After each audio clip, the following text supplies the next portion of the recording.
Usually what happens in domestic violence situations is before we get into the it's bad situation, one needs to recognize that in many domestic violence relationships, early isolation should be one of your key indicators. In other words, the significant other cuts you off from your close relationships, such as your family, your church, your friends, things like that, and isolates you. And it's a means of control, is what it is. It makes it so that you depend solely on that other individual, and as a result, it limits you when it comes time to when it comes to the time that you're saying, I got to get out of this relationship. Well, all your relationships you have outside of the domestic violence situation have been cut off. So the person successfully will isolate you and keep you from being able to access your pastor, your bishop, your friends, your family. And as a result, it makes it very difficult to get out of that situation. So that's the first thing one needs to recognize in these kind of domestic violence relationship is the power and control which one person, which our suspect puts upon the victim. Then once they have that control, it's isolation that limits your ability to call out for help, and it increases your dependence on the person who's controlling you. So that's one thing people need to keep in mind. An early sign that one needs to recognize in these relationships that usually turn out to be very destructive. And so, say somebody isn't married, but they have moved in with their significant other, Mm-hmm. and they break up for whatever reason. Mm-hmm. And, you know, those can be messy situations sometimes. Mm-hmm. What should be the procedure about, you know, getting things out of your house, severing off, you know, income, or Mm-hmm. things like that? Yeah, this happens a lot. I mean, it's very generalizable. We see these types of relationships where people move in, unfortunately, a little too soon.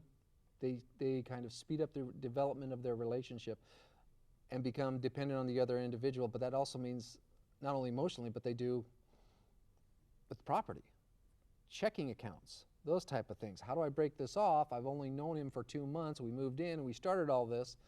Now what do I do? All my stuff's over there. We did this in both of our names. We rented, you know, televisions, stereos, those type of things.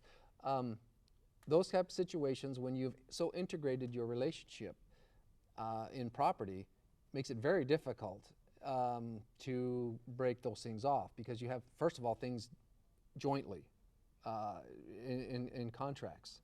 It can be everything from a rental agreement to your lease in your apartment, rental property such as TVs, those type of things. So yes, it does make it very difficult. So you have to go and work with the person who you rented those things from. First of all, you know, separately, probably. If you're a party who's a victim in this situation, you have to talk to the people who you made those contracts with. See if you can get out of them.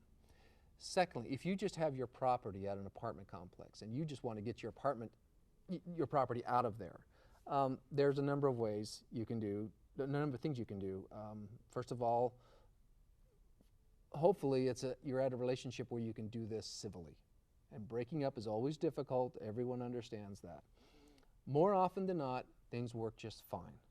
But there are opportunities where the Omaha police can meet you at your house or your apartment to retrieve your property. That's something that the police can provide, given that they're not really busy with a lot of other calls, because that does happen. This obviously is not going to be a top priority call where there's an emergency involved.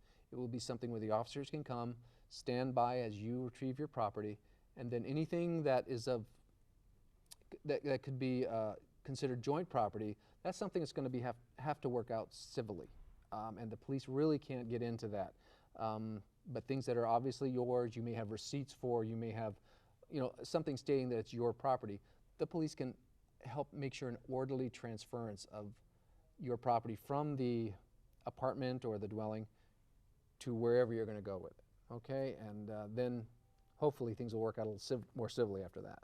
And to touch more on that point, do they have to have any sort of past of domestic violence? Does, you know, a caller have to say, I've put in, you know, a bunch of I guess. Made prior reports? Yes, I've made prior reports. Do they have to have prior reports, or can they just say, I feel uncomfortable? No, they can say, I'm concerned for my safety. If you do have some demonstrative evidence that helps us know what we're dealing with, because so many people don't understand this about law enforcement, is we show up not really knowing what's going to happen here or the nature of this relationship. All we have is, quote, a disturbance, or we have a person's concern for their safety. Well, we don't understand why, but we're going to get there and try and figure that out on the fly, if you will, by a quick interview with the party and when we get there, and then kind of go from there depending on what happens, because a lot of times these relationships unfold very, very quickly in not necessarily a means that's going to be considered a healthy way. It could end up being a big fight right there between family members, and those type of things can come in, and there's so many things that officers don't know that kind of get thrown at us right at the last minute. So it's very difficult to work with these type of situations. And when is the moment that somebody should know that they need to contact police in a domestic situation? It's difficult to say. I think knowing what I do, just with my experience, and I can say, oh, and I can spot things very early in a relationship. What people usually don't get, they have a saying as the people in the relationship are the last ones to see it.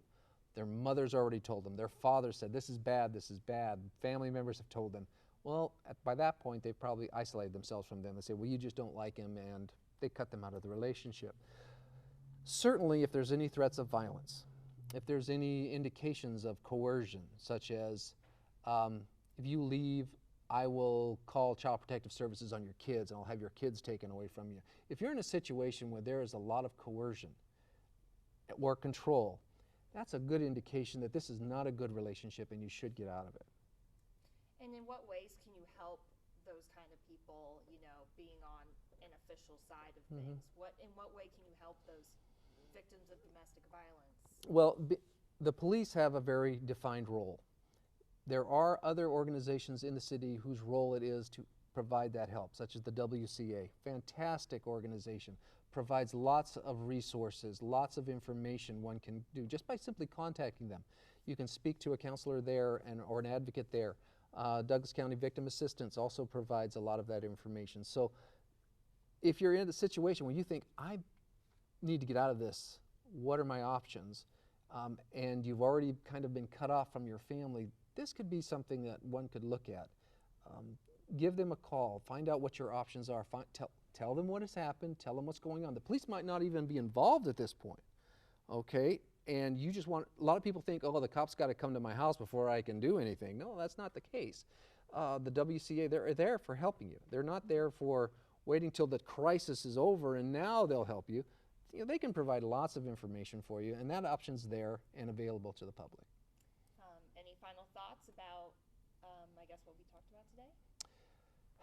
I think, one, being very mindful of whirlwind relationships. Real fast, let's move in together, I love you, within a week. Be careful about those types of things, because unfortunately that's also a means of getting someone hooked and into a relationship before, well, you're putting your heart before your head. And in doing so, a lot of times that can get you into trouble. And if it happens to be with a person who is a controller, an abuser, it ends up being much more difficult for you to get out of that relationship. So keeping a good head on your shoulders, and more often than not, listen to your mother. Parents, family members often recognize things before you do if you're in a relationship like this, and you tend to shut them off because your emotions are involved. A lot of times family members are very good indicators as to whether or not a relationship is good, because they can look at an individual with a different set of eyes than you do. You're looking at them through your emotions and your romance and those type of things. They can look at things as terms of, is this a good relationship? I don't know if it is or not. I don't know how many times I've spoken to victims and said, I bet your mom said this was a bad idea, didn't she? And every time it's, yep, I should have listened. So. And what exactly do you do right now for the Omaha Police? Currently, I've been an officer for 17 years. I'm currently working in the Special Victims Unit and domestic violence. And I work in domestic violence. I have been there for about 5-6 years. I worked in a number of cases there. We have a good sized unit there. We handle a lot of these cases. So yeah, I've been doing it for a while, long enough to be able to see things in a way that I can look at a report and figure out just by how the incident played out, I can say, if this continues, it's going to get worse, just from what I've seen on this initial report. And it may not be a violent one at first. It may just be things that I see, such as the well-meant romance, the control. I'll see that just from a report. A lot of time, family members can see that as well. So listen to the family, listen to your close friends. A lot of times they're right. And do you deal directly with domestic violence Yes, victims? I'm assigned cases. First, the officers will go out and respond to the scene, get the initial information. I conduct the follow-up investigation, and as a result of my investigation, determine if there's sufficient evidence to submit an affidavit for a warrant for the arrest of the suspected party. Okay, I just wanted a better idea of what exactly